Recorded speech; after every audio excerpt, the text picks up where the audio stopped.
ചെറുവത്തൂർ മട്ടലായിയിൽ ദേശീയപാതയിൽ 100 മീറ്ററോളം നീളത്തിൽ വിള്ളൽ രൂപപ്പെട്ടത് വലിയ ആശങ്കയ്ക്കാണ് കാരണമായിരിക്കുന്നത്. പാതയിൽ മാത്രമല്ല, അരികിലെ സംരക്ഷണ ഭിത്തിയിലും വിള്ളലുകൾ കണ്ടെത്തിയിട്ടുണ്ട്. ഈ ഭാഗങ്ങൾ ഷീറ്റുകൾ ഉപയോഗിച്ച് മറച്ചുവെച്ച് അധികൃതർ വിവരം ഒളിപ്പിക്കാൻ ശ്രമിക്കുകയാണെന്ന ആക്ഷേപവും ശക്തമാണ്. വളരെ താഴ്ന്ന മേഖലയായ ഇവിടെ മതിയായ പഠനങ്ങൾ നടത്താതെ വലിയ തോതിൽ മണ്ണിട്ട് നികത്തി റോഡ് ഉയർത്തിയതാണ് ഈ തകർച്ചയ്ക്ക് കാരണമെന്ന് നാട്ടുകാർ ചൂണ്ടിക്കാട്ടുന്നു. പഴയ ദേശീയപാത ഉറപ്പുള്ള പാറയ്ക്ക് മുകളിലൂടെയാണ് കടന്നുപോകുന്നത്.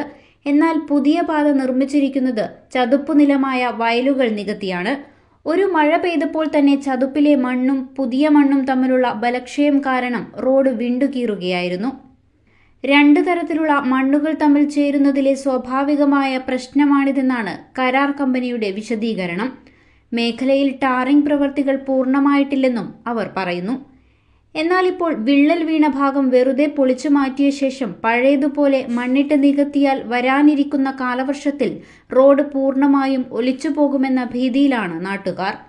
അതുകൊണ്ടുതന്നെ ഇവിടെ ശാസ്ത്രീയമായ പഠനം നടത്തി മാത്രമേ നിർമ്മാണം തുടരാവൂ എന്ന ആവശ്യം ശക്തമാണ്. സംഭവം വിവാദമായതോടെ കാസർഗോഡ് ജില്ലാ കളക്ടർ അർജുൻ പാണ്ഡ്യൻ അടിയന്തര അന്വേഷണത്തിന് ഉത്തരവിട്ടു. കാഞ്ഞങ്ങാട് RDOയുടെ നേതൃത്വത്തിലുള്ള പ്രത്യേക സമിതി സ്ഥലത്തെത്തി പരിശോധന നടത്തും. പൊതുമരാമത്ത് എഞ്ചിനീയർമാർ, സോയിൽ കൺസർവേറ്റർ, ജിയോളജിസ്റ്റ്, ദേശീയപാത അതോറിറ്റി ഉദ്യോഗസ്ഥർ എന്നിവരടങ്ങിയ സംഘം എത്രയും വേഗം റിപ്പോർട്ട് സമർപ്പിക്കാനാണ് നിർദ്ദേശം നൽകിയിരിക്കുന്നത്. News 14 live, Kasaragod. ബജറ്റിനിണങ്ങിയ വിവാഹാഭരണങ്ങളുടെ വൈവിധ്യമാർന്ന കളക്ഷനുമായി റോഷി ജ്വല്ലറി.